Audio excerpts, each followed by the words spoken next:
J'ai réservé un bus de fête à 4200 $ pour l'anniversaire surprise de mon fils.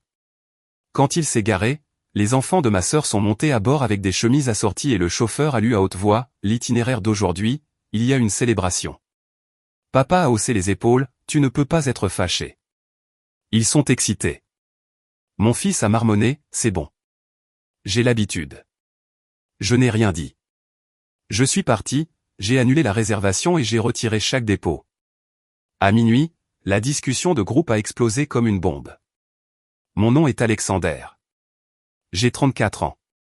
Depuis 9 ans, je suis la personne que ma famille appelle quand la facture d'électricité est en retard, quand la voiture a besoin de nouveaux pneus, ou quand le chèque de loyer de ma sœur Harper est encore refusé.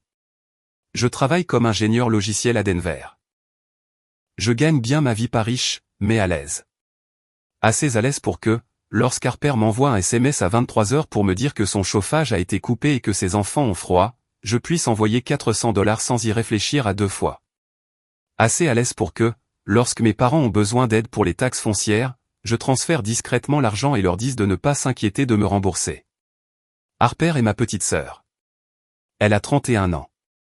Elle a 3 enfants, Joseph a 12 ans, et les jumeaux ont 8 ans. Elle dit à tout le monde qu'elle est une mère célibataire en difficulté.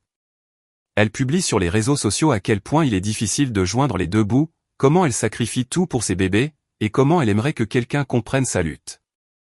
Ce qu'elle ne publie pas, ce sont les 1200 $ que je lui envoie chaque mois. Elle ne mentionne pas l'assurance automobile que je paie parce que la sienne a expiré il y a 3 ans. Elle ne parle pas des abonnements de streaming, de la facture de téléphone, de la visite d'urgence chez le vétérinaire pour son chien, du nouvel ordinateur portable pour l'école de Joseph, ou des fêtes d'anniversaire que je finance sans être invité. J'ai un fils. Son nom est Andrew.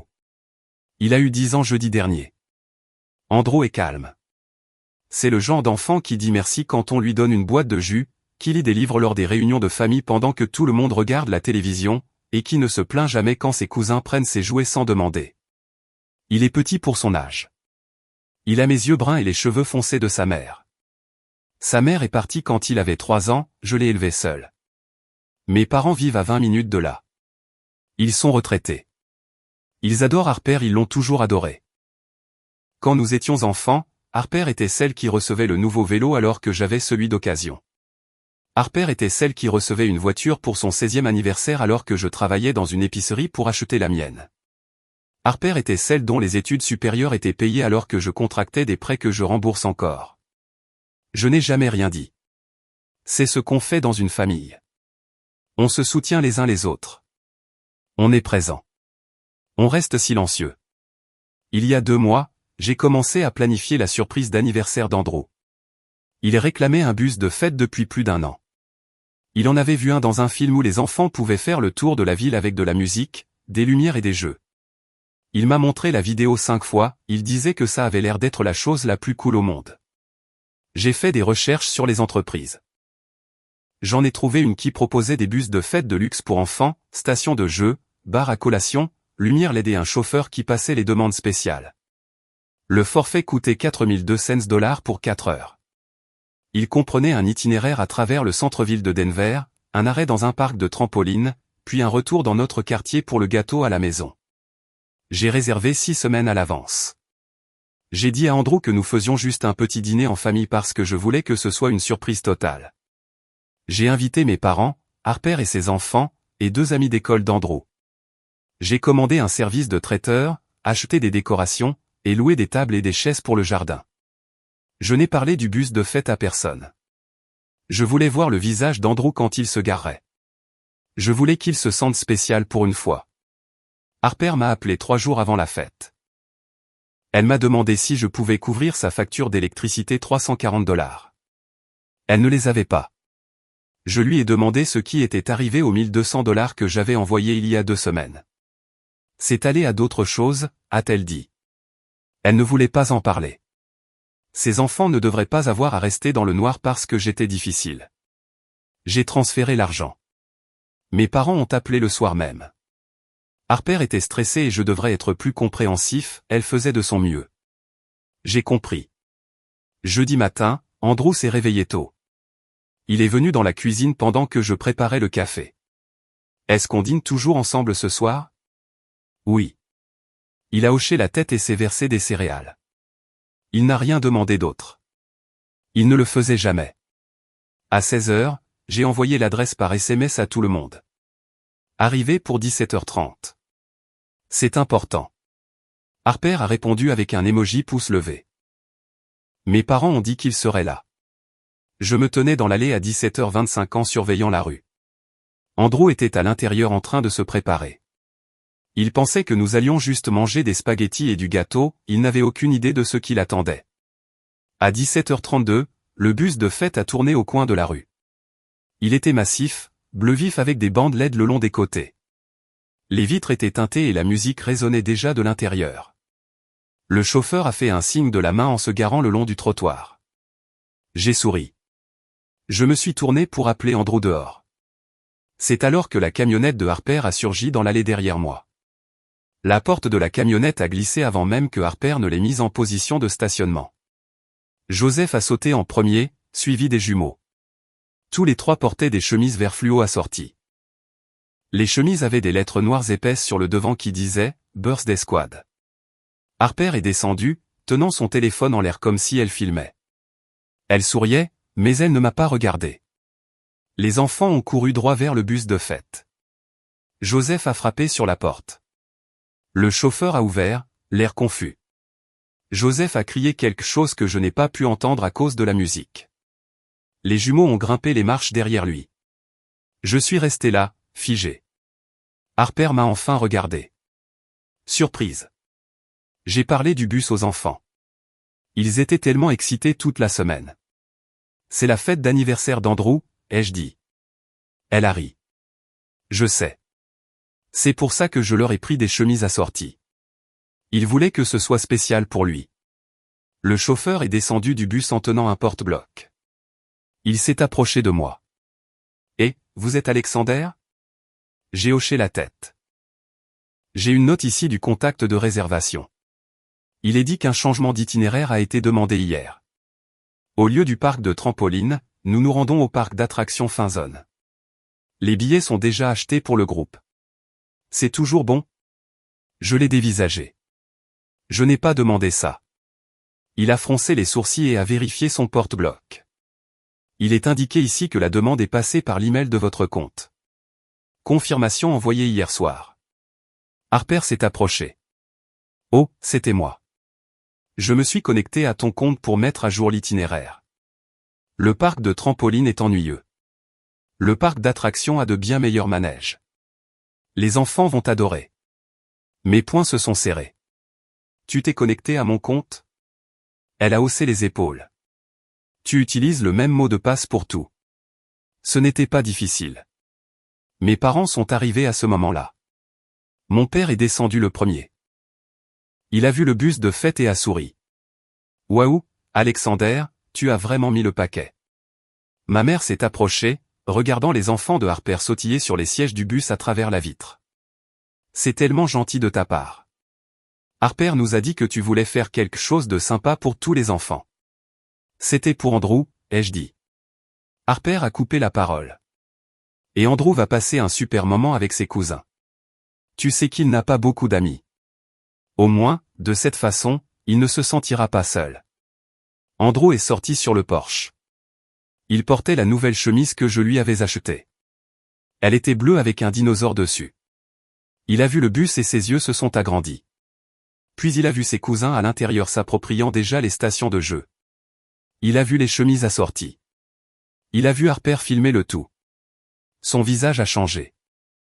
L'excitation l'a quitté comme si quelqu'un avait retiré une prise. Andrew, monte ici. C'est ton anniversaire. Ton cousin t'a gardé une place. Andrew m'a regardé. Je n'oublierai jamais ce regard.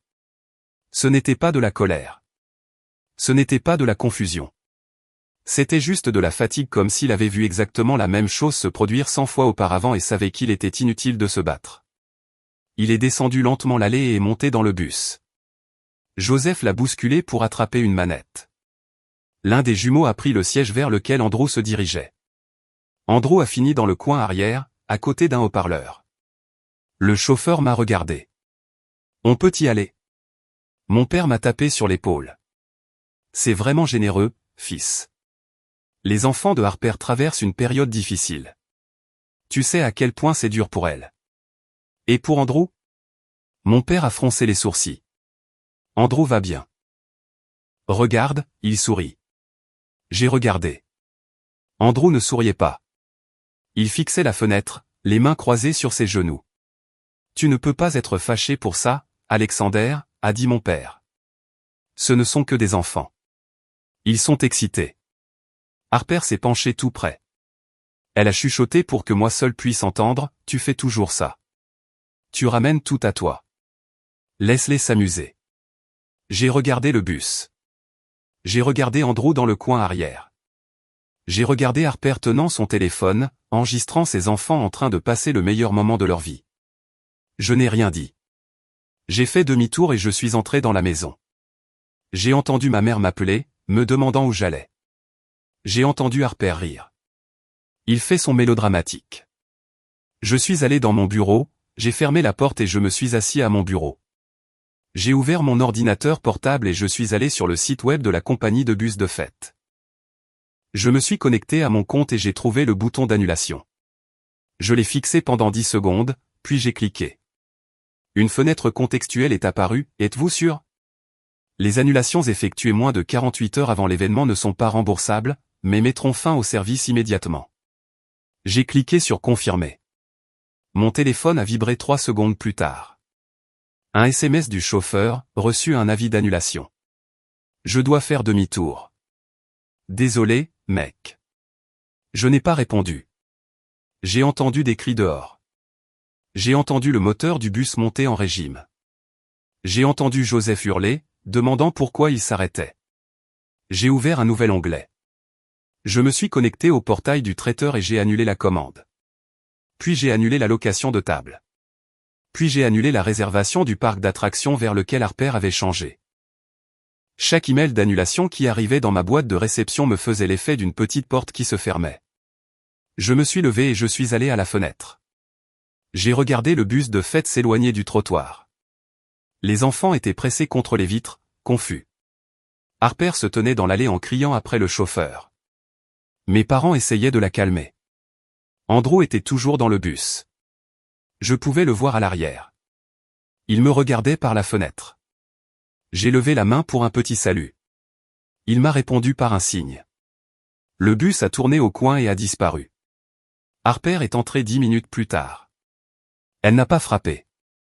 Elle a ouvert la porte violemment et a marché droit vers mon bureau. C'était quoi ce bordel? Je ne l'ai pas regardé. Je fixais mon écran d'ordinateur. Mon application bancaire était ouverte. Je regardais 9 ans de transactions, paiement de loyer, facture de services publics, réparation de voitures, courses, fonds d'urgence, argent d'anniversaire, argent de Noël, fournitures scolaires, facture de vétérinaire. 127 340 $. C'était le total. J'avais envoyé 127 340 $ à Harper en 9 ans. Tu as gâché leur journée. Tu m'as humilié devant maman et papa. Je ne la regardais toujours pas. Elle s'est penchée sur mon bureau. Est-ce que tu m'écoutes au moins? J'ai fermé l'ordinateur portable et je me suis levé. Je suis passé devant elle sans dire un mot. Je suis monté dans la chambre d'Andrew. Il était assis sur son lit, portant toujours la chemise avec le dinosaure. Il avait un livre ouvert sur ses genoux, mais il ne le lisait pas. Il fixait juste les pages. Je me suis assis à côté de lui. Je suis désolé. Il m'a regardé. Pourquoi? Je ne savais pas comment répondre à cela. J'étais désolé d'avoir annulé le bus. J'étais désolé d'avoir laissé Harper prendre le contrôle. J'étais désolé pour les 10 dernières années où il avait été invisible dans sa propre famille. C'est bon, papa. J'ai l'habitude. Ces 6 mots ont brisé quelque chose en moi. J'ai l'habitude. Un enfant de 10 ans ne devrait pas avoir l'habitude d'être ignoré. Un enfant de 10 ans ne devrait pas accepter d'être effacé. Un enfant de 10 ans ne devrait pas avoir à balayer d'un revers de main le vol de son propre anniversaire. Mais Andrew l'a fait, parce que je le lui ai appris en ne m'affirmant jamais, en restant toujours silencieux, en finançant les gens qui lui faisaient du mal et en prétendant que c'était de l'amour. Ce n'est pas bon. Il a fermé son livre. Joseph a dit que le bus était censé aller au parc d'attractions. Est-ce que c'est vrai? J'ai hoché la tête. C'est pas grave. De toute façon, je préfère le parc de trampoline. Il mentait. Il détestait le parc de trampoline. Il m'avait dit une fois que c'était trop bruyant et que les autres enfants le bousculaient. J'ai passé mon bras autour de lui et il s'est blotti contre moi. Nous sommes restés assis là en silence. En bas, j'entendais Harper crier après mes parents. J'entendais ma mère essayer de la calmer. J'entendais mon père dire quelque chose sur le fait que j'étais déraisonnable. Tu penses que tante Harper est fâchée contre toi? Probablement. Est-ce que tu es fâché contre elle? J'y ai réfléchi. Étais-je fâché? J'avais passé 9 ans à ravaler ma colère. J'avais passé 9 ans à prétendre que cela ne me faisait pas mal quand Harper s'attribuait le mérite de choses que j'avais payées. J'avais passé 9 ans à regarder mon fils être mis de côté pendant que ses cousins recevaient tout. Je ne sais pas encore. Andrew a hoché la tête. Est-ce que je peux quand même avoir du gâteau? J'ai souri. Oui, on peut avoir du gâteau. Juste nous deux. Juste nous deux. Il a souri. C'était un petit sourire, mais il était vrai. Je suis descendu après qu'Andrew se soit endormi. Harper était parti. Mes parents étaient assis dans le salon. Ma mère m'a regardé comme si j'étais un étranger. Tu dois des excuses à Harper. Non, je ne lui en dois pas, mon père s'est levé. C'est ta sœur. Elle est en difficulté. Elle n'est pas en difficulté. J'ai tout payé. Ma mère a secoué la tête. Ce n'est pas vrai. Harper a 2 emplois. J'ai ri. Ce n'était pas un son joyeux. Harper travaille à temps partiel dans une boutique. Elle gagne 15 par mois avant impôt. Son loyer à lui seul est de $1 400. Je couvre la différence depuis 9 ans. Mon père a froncé les sourcils. Elle ne nous a jamais dit ça. Je sais. Eh bien, ça veut juste dire que tu l'as aidée. C'est ce que fait la famille. Je l'ai regardée. Et pour Andrew? Elle n'a pas répondu. C'est quand la dernière fois que vous lui avez demandé comment il allait? On le voit tout le temps. C'est quand la dernière fois que vous lui avez posé des questions sur l'école, sur ses amis, sur ce qu'il aime? Mon père est intervenu. Alexander, tu es injuste. Tu as raison. Je le suis. J'aurais dû être injuste il y a 9 ans. Je les ai raccompagnés à la porte et leur ai dit bonne nuit. J'ai verrouillé la porte derrière eux. Je suis retourné dans mon bureau et j'ai rouvert mon ordinateur portable. J'ai fixé le chiffre, $127 340. J'ai ouvert un nouveau document et j'ai commencé à faire une liste. Chaque facture payée, chaque abonnement couvert, chaque urgence financée. À 2 heures du matin, la liste faisait 4 pages. Je l'ai enregistrée et intitulée « Invisible ». Puis j'ai commencé à passer des appels. Vendredi matin, j'ai appelé la compagnie d'électricité. Je devais retirer mon nom du compte de Harper. Le représentant a demandé si j'étais le titulaire du compte. Non, mais c'est moi qui ai mis en place les paiements automatiques il y a 9 mois quand son électricité a été coupée. Elle m'a mis en attente. 2 minutes plus tard, elle est revenue. Le compte était au nom de Harper, mais le mode de paiement était ma carte de crédit. Est-ce que je voulais mettre à jour le mode de paiement ou le supprimer entièrement? Supprimez-le. Juste pour que vous sachiez, s'il n'y a pas de mode de paiement enregistré, le compte sera en retard si la prochaine facture n'est pas payée manuellement. Je comprends. Elle a traité le changement et m'a donné un numéro de confirmation. Je l'ai noté. Puis j'ai appelé la compagnie de gaz. Même scénario, même résultat. Puis la compagnie des eaux, puis le fournisseur Internet, puis la compagnie d'assurance automobile. Chaque appel a duré moins de 5 minutes. Chaque numéro de confirmation a été consigné dans un tableur que j'ai créé. J'ai intitulé le tableur « Stratégie de sortie ». À midi, j'avais supprimé mes informations de paiement de 11 services différents. Je n'ai rien annulé, j'ai juste cessé d'être le filet de sécurité. J'ai vérifié mes emails. Il y avait un message de la compagnie de bus de fête. Il confirmait l'annulation. Le dépôt de $4200 était perdu selon les conditions de service. Je m'en fichais. Il y avait aussi un message de Harper, tu es puéril. Appelle-moi. Je l'ai supprimé. À 13 heures, j'ai appelé ma banque. J'ai posé des questions sur les virements mensuels vers le compte de Harper.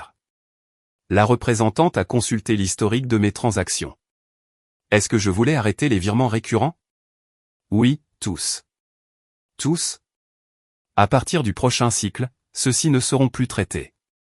Parfait. Y avait-il autre chose qu'elle pouvait faire pour m'aider aujourd'hui? Oui, je veux geler mon crédit. Auprès des 3 agences. Elle a marqué une pause. Puis-je vous demander pourquoi? Je pense que quelqu'un pourrait avoir accès à mes comptes. Elle pouvait m'aider pour ça. Elle allait me transférer au service de prévention des fraudes. J'ai passé les 20 minutes suivantes à tout verrouiller, gel du crédit, nouveau mot de passe, authentification à 2 facteurs sur chaque compte. J'ai même changé le mot de passe de mon email. Quand j'ai eu fini, je me suis senti plus léger. Andrew est rentré de l'école à 15 heures. Est-ce qu'on pourrait prendre de la pizza? Oui. Nous avons commandé à son endroit préféré. Nous avons mangé sur le canapé en regardant un film. Il n'a pas posé de questions sur la fête. Il n'a pas posé de questions sur Harper. Il a juste mangé sa pizza et a ri aux blagues. À 20 heures, mon téléphone a commencé à vibrer. Le premier SMS venait de Harper, ma compagnie d'électricité vient d'appeler. Ils ont dit que mon paiement automatique a été retiré. Répare ça. Je n'ai pas répondu. Le deuxième SMS est arrivé 5 minutes plus tard, Alexander, je suis sérieuse. Ma facture est du lundi. Je n'ai pas les moyens pour l'instant. Je n'ai pas répondu. Le troisième SMS était en majuscule, tu es incroyable. Je n'arrive pas à croire que tu fais ça pour un stupide bus de fête. J'ai éteint mon téléphone. Samedi matin, je me suis réveillé avec 14 appels manqués, 11 SMS et 3 messages vocaux. Je n'en ai vérifié aucun. J'ai emmené Andrew au parc. Nous avons fait voler un cerf-volant. Nous avons pris des glaces. Nous nous sommes assis sur un banc et avons regardé les canards. C'est un bon anniversaire. Ah oui? Ouais. C'est juste nous deux. Ça te va? C'est ce que je préfère. Dimanche soir, la discussion de groupe a explosé. Harper m'avait réintégré après que j'ai quitté le groupe il y a 2 mois. Il y avait 47 nouveaux messages. Harper, il faut qu'Alexander m'appelle maintenant. Maman, Alexander, votre sœur a besoin d'aide. S'il vous plaît, répondez-lui. Harper, la compagnie d'électricité menace de me couper le courant. J'ai 3 enfants. Tu ne peux pas faire ça. Papa, c'est ridicule. Appelle ta sœur. Harper, je ne sais pas ce que j'ai fait de mal. S'il te plaît, parle-moi. Maman, Alexander, c'est cruel. Harper, d'accord. Je vais me débrouiller seul comme je le fais toujours. J'ai lu chaque message. Je n'ai pas répondu. J'ai ouvert mon ordinateur portable. J'ai consulté mon tableur. J'ai ajouté une nouvelle colonne. Je l'ai intitulée « Conséquences prévues ». Ligne 1, facture d'électricité du lundi. Avis de coupure d'ici mercredi. Ligne 2, facture de gaz du mardi. Avis de coupure d'ici jeudi. Ligne 3, l'assurance auto expire vendredi. Couverture résiliée. Ligne 4, le transfert mensuel n'est pas traité. Il manque $1200 pour le loyer. J'ai fixé l'écran, puis j'ai fermé l'ordinateur. Lundi soir, Harper s'est présenté à ma porte.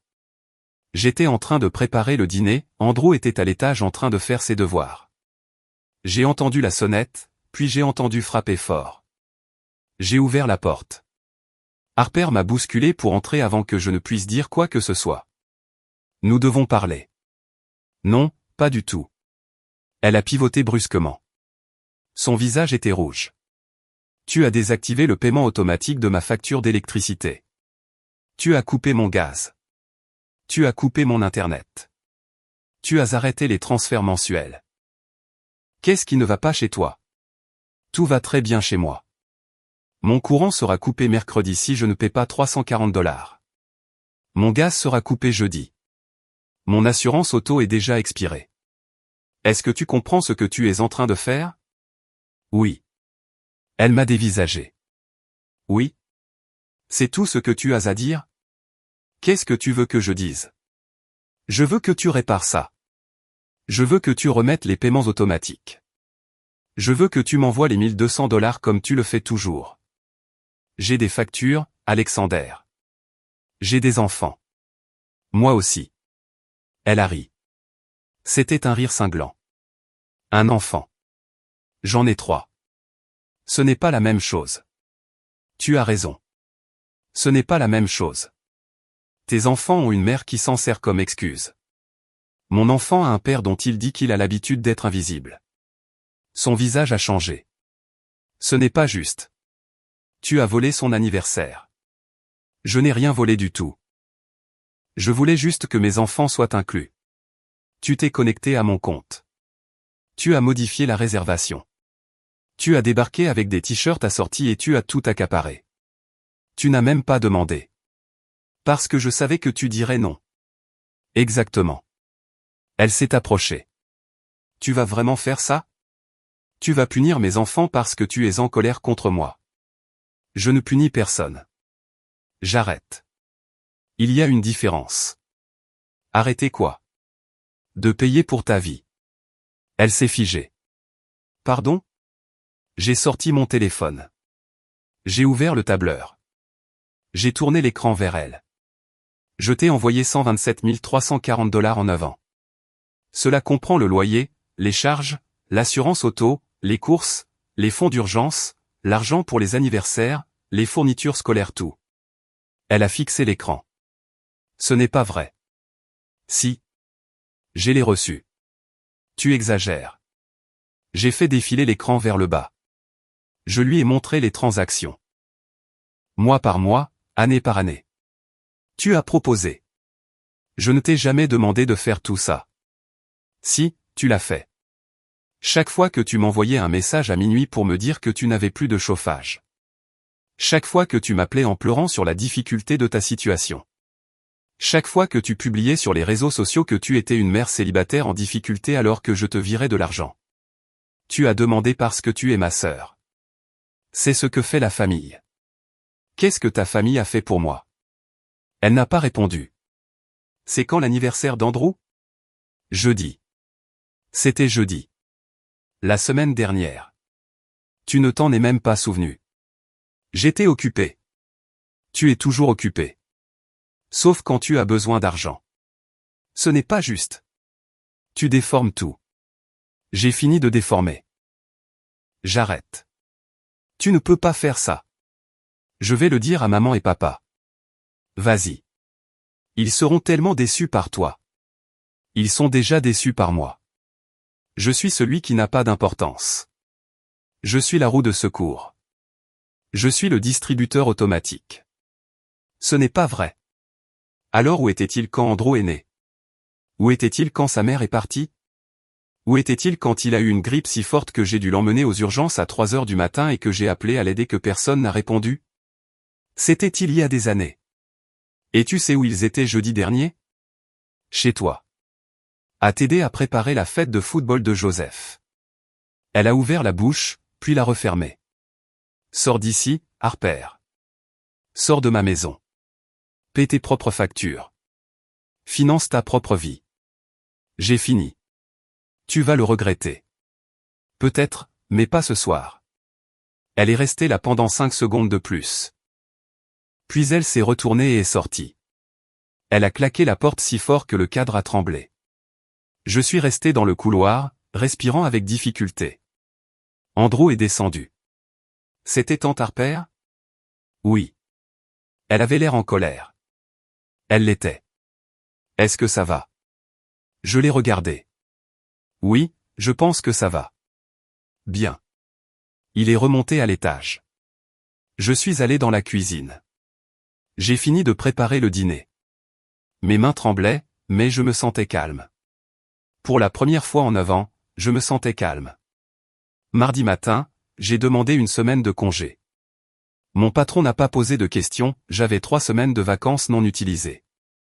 Il a approuvé immédiatement. J'ai passé la journée de mardi à tout organiser. J'ai imprimé 9 ans de relevés bancaires. J'ai surligné chaque transaction destinée à Harper, les paiements de loyer en jaune, les charges en vert, les fonds d'urgence en rouge, tout le reste en bleu. À la fin de la journée, j'avais 47 pages de transactions surlignées. Je les ai mises dans un classeur. Je l'ai étiqueté « Dossier de soutien financier ».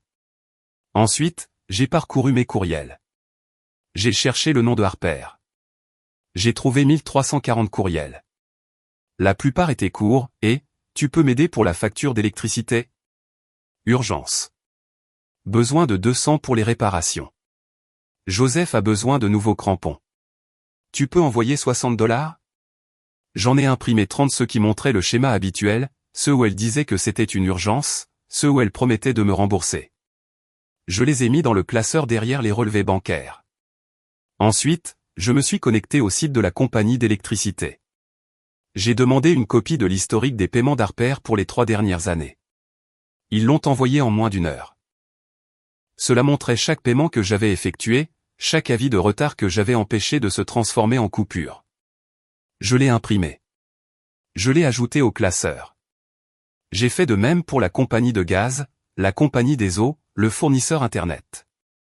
Mercredi après-midi, le classeur faisait 5 cm d'épaisseur. J'étais assis à la table de ma cuisine, le fixant du regard. C'était 9 ans de ma vie. C'était 47 pages de preuves que j'avais été invisible, que j'avais été utilisé.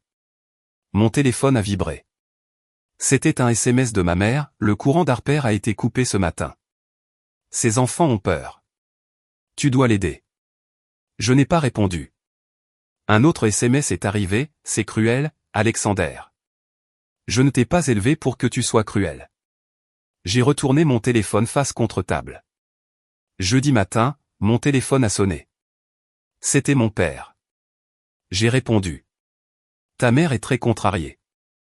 D'accord. Le gaz d'Harper a été coupé ce matin. Il fait 4 degrés dehors. Ses enfants gèlent. Elle n'a qu'à payer pour qu'il soit rétabli. Elle n'a pas l'argent. Ce n'est pas mon problème. Alexander, c'est ta sœur. Je sais qui elle est. Tu es égoïste. Peut-être. Qu'est-ce que tu veux qu'on fasse? Rien. Je veux que vous ne fassiez rien. Ce n'est pas une option. Alors payez ses factures. Il est resté silencieux un long moment. Nous avons un revenu fixe. Je sais. Nous n'avons pas les moyens de l'aider comme toi tu le peux. Alors elle doit trouver une solution. Tu vas laisser ses enfants geler? Non. Harper va laisser ses enfants geler parce qu'elle a passé 9 ans à dépendre de moi au lieu de construire sa propre stabilité. Il a raccroché. J'ai posé mon téléphone. J'ai fait des pancakes pour Andrew. Nous avons pris le petit déjeuner ensemble. Il m'a parlé d'un livre qu'il lisait. Il m'a parlé d'un enfant à l'école qui avait partagé son déjeuner avec lui. Après son départ pour l'école, je suis retourné dans mon bureau. J'ai consulté mon compte bancaire. J'ai regardé le solde. Pour la première fois en 9 ans, il ne descendait qu'à cause de mes propres dépenses, mes propres courses, mes propres charges, ma propre vie. C'était étrange. C'était agréable. Vendredi matin, la discussion de groupe a détonné. Je me suis réveillé avec 68 notifications. J'ai préparé du café avant d'en vérifier une seule. Harper, mon assurance auto est expirée. Je me suis fait arrêter. 450 $ d'amende plus les frais de mise en fourrière. Merci beaucoup, Alexander. Maman, Alexander, tu dois arranger ça. Harper, je ne peux pas sortir ma voiture de la fourrière sans assurance. Je ne peux pas aller travailler sans ma voiture. Papa, cela est allé trop loin. Harper, j'ai appelé la compagnie d'électricité. Ils veulent 680 $ pour le rétablissement. Cela inclut le solde impayé et les frais de rétablissement. Harper, la compagnie de gaz veut 520 $. Harper, je n'ai pas 1200 $. Je n'ai même pas 200 $. Maman, Alexander, s'il te plaît. Les enfants restent chez nous. Ils ne peuvent pas rester ici éternellement. Harper, je te déteste. J'ai bu une gorgée de café. J'ai lu chaque message 2 fois. Puis j'ai mis la discussion de groupe en sourdine. À 10 heures, ma tante a appelé. J'ai laissé sonner. Elle a laissé un message, Alexander, je ne sais pas ce qui t'arrive, mais c'est inacceptable. Harper, c'est la famille. Ces enfants sont la famille. On ne tourne pas le dos à la famille. Appelle-moi. J'ai supprimé le message vocal. À midi, mon téléphone a sonné à nouveau. C'était ma mère. J'ai répondu. Pourquoi fais-tu ça? Je ne fais rien. Tu es en train de détruire la vie de ta sœur. Non, je la laisse vivre sa propre vie. C'est la même chose. Seulement si elle ne peut pas survivre sans moi. Elle a 3 enfants, Alexander. 3 enfants qui ont peur, qui ont froid et qui ne comprennent pas pourquoi leur oncle les déteste. Je ne les déteste pas. Alors aide-les. Non. Elle était silencieuse. Alors qu'est-ce qui t'est arrivé? J'ai grandi. Elle a raccroché. À 14 heures, Harper a publié sur les réseaux sociaux. Je ne la suivais plus, mais ma tante m'a envoyé une capture d'écran.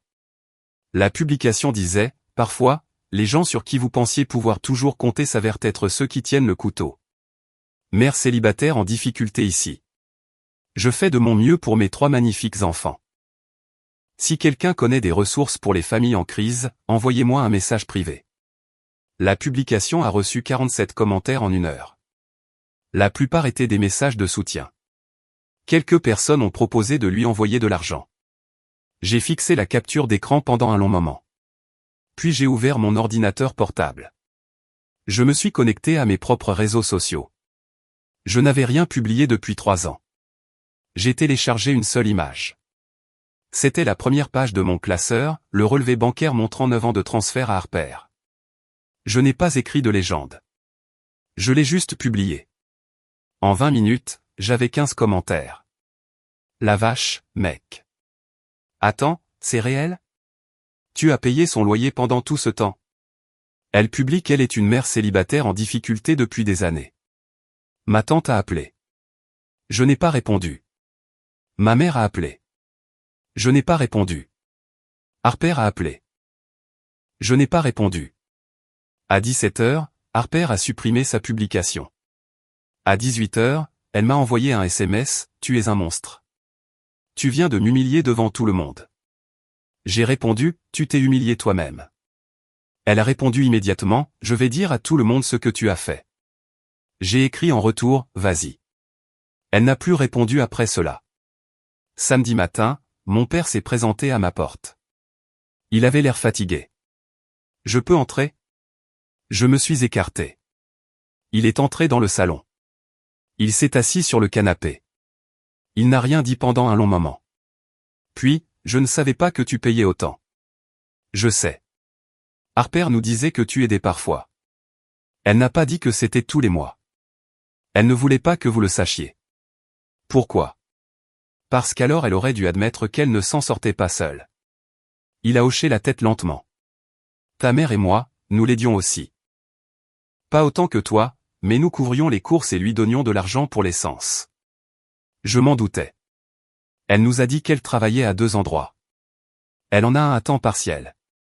Je me sens comme un idiot. Tu n'es pas un idiot. Tu es son père. Tu voulais la croire. Qu'est-ce qu'on fait maintenant? Vous la laissez trouver une solution. Et si elle n'y arrive pas? Alors elle apprendra. Il s'est levé. Il s'est dirigé vers la porte. Il s'est arrêté. Je suis désolé pour l'anniversaire d'Andrew. Moi aussi. Il est parti. Andrew est descendu. C'était papy? Oui. Est-ce que tout va bien? Oui, tout va bien. Bien. On peut aller au parc. Oui, allons-y. Nous avons passé l'après-midi à faire voler un cerf-volant. Andrew courait sur l'herbe en riant. Le soleil était chaud. Le ciel était clair. Je n'ai pas regardé mon téléphone une seule fois. 2 semaines plus tard, Harper a emménagé chez mes parents. Elle n'a pas demandé, elle n'avait pas le choix. Le propriétaire a déposé une demande d'expulsion après qu'elle a manqué 2 mois de loyer. Mes parents l'ont accueillie avec les enfants parce que c'est ce qu'ils font. Je l'ai appris par ma tante. Elle a appelé pour me dire que je devrais avoir honte. Je l'ai remercié de m'avoir prévenu. Puis j'ai raccroché. Harper a cessé de m'envoyer des SMS. Elle a cessé d'appeler. Elle m'a retiré de ses amis sur les réseaux sociaux. Ma mère m'a envoyé un message, j'espère que tu es content. Je n'ai pas répondu. 3 semaines plus tard, Andrew a demandé si nous pouvions refaire son anniversaire. Juste nous deux. Oui. Nous sommes allés au parc de trampoline. Nous avons sauté jusqu'à ce que nos jambes nous fassent mal. Nous avons mangé de la pizza terrible et joué à des jeux d'arcade. Andrew a gagné un dragon en peluche à la machine à griffes. Il l'a nommé Spike. Sur le chemin du retour, il m'a regardé. Papa, je peux te demander quelque chose? Toujours. Est-ce que tu es fâché contre tante Harper? J'y ai réfléchi. Non, je ne suis plus fâché. Es-tu triste? Non, je ne suis pas triste non plus. Alors qu'est-ce que tu es? Je suis libre. Il a hoché la tête. C'est bien. Oui, ça l'est. J'aime bien quand c'est juste nous deux. Moi aussi. Spike aussi aime bien. J'ai ri. 4 semaines plus tard, mon père a appelé. Harper a trouvé un emploi à plein temps. Elle travaillait pour avoir son propre logement. C'était dur, mais elle essayait. Bien. Elle est toujours en colère contre toi. Je sais. Est-ce que tu penses que tu lui reparleras un jour? Peut-être quand elle sera prête à parler sans demander d'argent. Cela risque de prendre longtemps. J'ai le temps. Il était silencieux. Puis, je suis fier de toi. Pourquoi? Pour t'être affirmé, même si c'était dur. Merci, papa. Ta mère est toujours contrariée. Je sais, mais elle commence à comprendre. C'est tout ce que je peux demander. Nous avons raccroché. J'étais assis sur le canapé à regarder le plafond. J'ai pensé au bus de fête. J'ai pensé à Andrew dans le coin au fond disant qu'il en avait l'habitude. J'ai pensé aux 127 340 $. J'ai pensé à 9 ans d'invisibilité. Et j'ai pensé aux 4 dernières semaines. Andrew riant, Andrew courant, Andrew s'endormant avec Spike serré sous son bras. J'ai pensé à mon compte bancaire stable pour la première fois depuis des années. J'ai pensé à mon téléphone silencieux. J'ai pensé à ma vie de nouveau la mienne. 5 semaines plus tard, j'ai reçu une lettre par la poste. C'était de Harper. Pas d'adresse de retour. Je l'ai ouverte. À l'intérieur se trouvait un chèque de 400 $. Il était libellé à mon nom. Dans la zone mémo, elle avait écrit « Début ». Il y avait aussi un mot « Je ne te pardonne pas, mais je comprends pourquoi tu l'as fait. Je te rembourserai. Cela prendra des années, mais je le ferai. » J'ai fixé le chèque. Puis je l'ai déchiré en deux. Je l'ai jeté. Je ne voulais pas de son argent. Je ne voulais pas de ses excuses. Je ne voulais rien d'elle. Je voulais la paix. Et je l'avais. Andrew est rentré de l'école.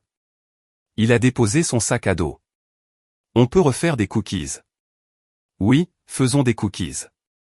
Nous avons passé l'après-midi dans la cuisine. De la farine partout, de la pâte sur le comptoir, des rires dans l'air. À un moment donné, Andrew m'a regardé. Papa, tu as l'air heureux. Je le suis. Bien. Moi aussi. Ce soir-là, je l'ai bordé. Je t'aime. Je t'aime aussi. Je suis descendu. Je me suis assis sur le canapé dans le silence. J'ai pensé à la famille, à ce que cela signifiait, à ce que cela devrait signifier. Et j'ai pensé à Andrew à l'étage en sécurité, aimé et considéré. C'était tout ce qui comptait. J'ai fermé les yeux. J'étais libre.